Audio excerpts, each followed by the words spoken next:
Halo anak-anak ibu, selamat pagi. Bagaimana kabar kamu hari ini? Ibu harap semuanya dalam keadaan sehat. Nah, hari ini tanggal 17 Februari 2021 kita mau belajar dari tema 7, subtema 1, pembelajaran 4. Pelajaran IPS mengenai masa penjajahan.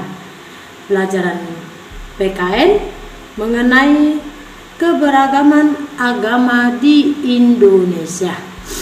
Nah, nanti Ibu akan memberikan video penjelasan pelajaran IPS dan PKN. Ibu harap kamu semuanya harus menyaksikan supaya nanti kamu bisa mengerjakan tugas yang akan Ibu berikan kepada kamu. Selamat menyaksikan video yang Ibu berikan ini. Pertama-tama kita akan mempelajari muatan IPS. Bangsa Indonesia mengalami penderitaan akibat penjajahan, mulai dari awal abad ke-17 sampai abad ke-20. Pada masa penjajahan, bangsa Indonesia telah berusaha sekuat tenaga untuk mengusir penjajah dan bercita-cita menjadi bangsa yang merdeka, yang bebas dari penjajahan. Akan tetapi, perjuangan tersebut banyak yang tidak berhasil. Nah, berikut ini adalah beberapa faktor penyebab gagalnya perjuangan bangsa Indonesia dalam mengusir penjajah. Faktor yang pertama yaitu perjuangan masih bersifat kedaerahan. Faktor yang kedua, perlawanan yang dilakukan itu tidak secara serentak. Yang ketiga, masih bergantung pada pimpinan. Jadi, jika pemimpinnya tertangkap, maka perlawanan akan cenderung terhenti. Berikutnya, kalah dalam persenjataan. Persenjataan bangsa Belanda lebih lengkap dibandingkan dengan persenjataan kita. Dan juga, berikutnya adalah Belanda menerapkan politik adu domba. Nah, jadi ini adalah beberapa faktor penyebab gagalnya perjuangan bangsa Indonesia dalam mengusir penjajah. Berkembangnya pendidikan pada abad ke-19 melahirkan golongan terpelajar. Golongan terpelajar adalah orang-orang yang mendapatkan pendidikan. Nah, golongan terpelajar ini berperan besar dalam perubahan strategi perjuangan Indonesia. Tadinya, perjuangan bangsa Indonesia itu dengan angkat senjata. Namun, setelah berkembangnya pendidikan pada abad ke-19, perjuangannya berubah menjadi dengan organisasi kebangsaan. Masa perjuangan melalui organisasi kebangsaan ini disebut dengan masa pergerakan nasional. Masa pergerakan nasional ini dibagi lagi menjadi 3. Masa yang pertama adalah masa awal pergerakan nasional, yaitu sekitar tahun 1900-an. Pada masa awal pergerakan ini, banyak lahir organisasi pergerakan, seperti Budi Utomo, Sarekat Islam, Muhammadiyah, dan Indonesia Party. Salah satu organisasi yang besar pengaruhnya terhadap pergerakan nasional adalah Budi Utomo. Hingga sampai saat ini tanggal berdirinya Budi Utomo yaitu tanggal 20 Mei 1908 diperingati sebagai Hari Kebangkitan Nasional. Masa yang kedua adalah masa awal radikal, yaitu tahun 1920 sampai 1927-an. Pada masa ini disebut masa radikal karena banyak organisasi yang tidak mau bekerja sama dengan Belanda. Organisasi pada masa ini banyak yang menentang keras terhadap pemerintah Hindia Belanda.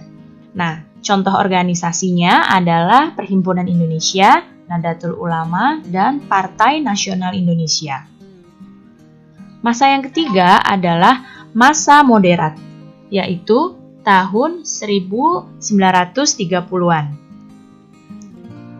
Masa ini, organisasi mulai menggunakan taktik kooperatif, yaitu bersedia bekerja sama dengan pemerintah Hindia Belanda. Nah, Contoh organisasinya adalah Partindo, Partai Indonesia Raya, Gerakan Rakyat Indonesia, dan Gabungan Politik Indonesia.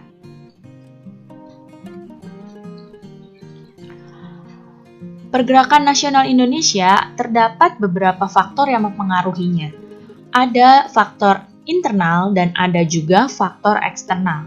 Faktor internal adalah faktor yang berasal dari dalam bangsa Indonesia, dan faktor eksternal adalah faktor yang berasal dari luar bangsa kita. Faktor internal yang mempengaruhi munculnya pergerakan nasional adalah yang pertama, penderitaan rakyat akibat penjajah.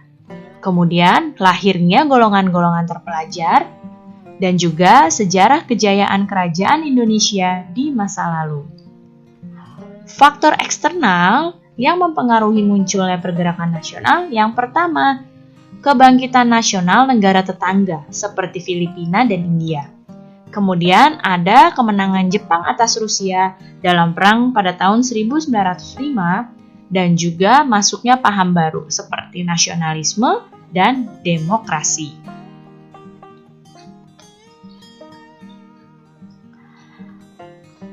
Semula di Indonesia terdapat macam-macam organisasi pemuda. Untuk menggabungkan semua organisasi menjadi satu kesatuan, diadakanlah Kongres Pemuda Indonesia. Kemudian, dari Kongres Pemuda tersebut lahirlah sebuah sumpah, yaitu Sumpah Pemuda. Nah, ini di hadapan kalian adalah foto ketika peristiwa Sumpah Pemuda dilaksanakan. Peristiwa Sumpah Pemuda itu menunjukkan adanya rasa persatuan dan kesatuan di antara para pemuda. Meskipun mereka berbeda ras, mereka juga berbeda suku, golongan, dan juga agama. Rasa persatuan dan kesatuan tersebut masih terjaga hingga kini. Sekarang kita akan masuk pada muatan PPKN.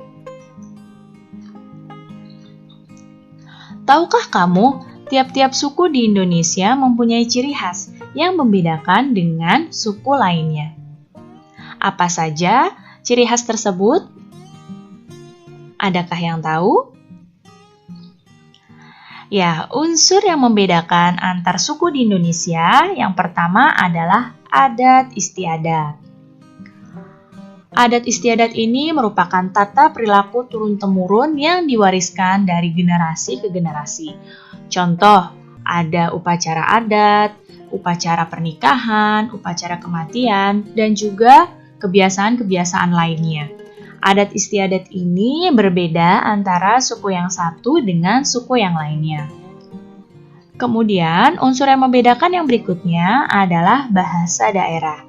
Indonesia merupakan negara yang mempunyai keragaman suku yang begitu banyak.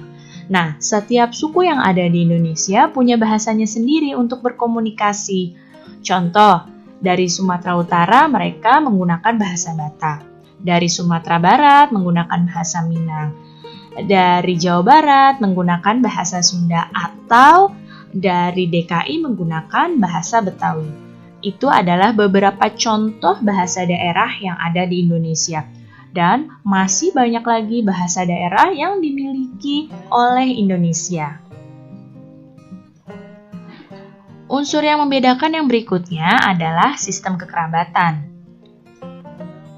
Sistem kekerabatan merupakan sistem keturunan yang dianut oleh suku tertentu. Ada yang berdasarkan garis ayah, garis ibu, atau kedua-duanya. Nah, kalau yang berdasarkan kekerabatan garis ayah dan ibu atau kekerabatan parental itu biasanya masyarakat Jawa, Madura, Kalimantan, dan Sulawesi. Kalau yang kekerabatan dari garis ayah, ini berlaku pada masyarakat Batak dan Bali. Dan jika kekerabatan pada garis ibu, ini biasanya pada suku Minang. Nah, jadi ini adalah beberapa unsur yang membedakan antar suku di Indonesia. Nah, bagaimana kita sebaiknya dalam kehidupan berbangsa dan bernegara menyikapi perbedaan tersebut, perbedaan dalam suku tersebut? Yang pertama, kita seharusnya menerima perbedaan suku dalam pergaulan sehari-hari. Karena Indonesia memang pada dasarnya memiliki begitu banyak suku dan tidak bisa terlepas dari kehidupan sehari-hari. Kemudian, mempelajari budaya suku lain. Untuk apa? Untuk menambah pengetahuan kita. Dan juga tidak merendahkan suku lain atau tidak juga mengunggulkan suku lain. Nah, apabila tiap-tiap warga negara Indonesia mampu menerapkan sikap yang demikian, maka perpecahan antar suku bangsa akan mudah dicegah. Persatuan dan kesatuan bangsa pun dapat tercapai. Nah, bagaimana anak-anak Ibu dengan penjelasan di dalam video yang Ibu berikan tadi? Ibu harap kamu semuanya bisa mengerti dan memahami apa saja yang dijelaskan di dalam video. Nah, sekarang Ibu tidak perlu lagi banyak memberi penjelasan untuk pelajaran ini. Hanya Ibu mau memberikan kamu tugas yang Ibu ambil dari buku paket kita, buku tema 7, subtema 1, pembelajaran 4. Untuk tugas kamu IPS, Ibu ambil pada halaman 17 bagian bawah. Nah, kamu lihat di situ ada sebuah pernyataan. Kamu hanya menulis atau mengerjakan tugas kamu membuat kalimat tanya dari teks halaman 16 yang berjudul Organisasi Pergerakan Nasional. Nah, kamu lihat di situ ada kalimat, ada kata tanya, apa, di mana, kapan, siapa, mengapa, dan bagaimana. Nah, dari situ kamu buat pertanyaannya, kamu buat kalimat tanyanya, lalu kamu jawab apa jawaban dari pertanyaan apa yang kamu buat itu. Nah, untuk membuat kalimat tanyanya, kamu harus mengambil dari teks pada halaman 16 sampai 17 yang berjudul Organisasi Pergerakan Nasional. Itu tugas kamu untuk IPS. Untuk tugas kamu PKN, Ibu ambil pada halaman 19 bagian bawah. Nah, di situ kamu lihat ada 6 gambar tempat ibadah. Nah, tugas kamu yaitu tuliskan nama agama yang sesuai dengan gambar-gambar tempat ibadah berikut. Ini untuk gambarnya kamu harus print sesuai dengan gambar pada buku. Selesai kamu print, kamu tempelkan di buku tugas tema kamu. Lalu kamu beri nama agama yang sesuai atau kamu beri nama tempat ibadah yang sesuai pada gambar-gambar dari 1 sampai 6. Gambarnya harus kamu print dari internet. Selesai kamu print, kamu tempelkan di buku tugas tema kamu. Itu saja tugas kamu untuk pelajaran PKN. Ibu harap kamu semuanya bisa mengerti dan memahami apa saja yang Ibu berikan tugas kamu di pembelajaran 4 ini pada hari Rabu tanggal 17 Februari 2021. Tetap semangat belajar di rumah, jaga kesehatan kamu. Terima kasih.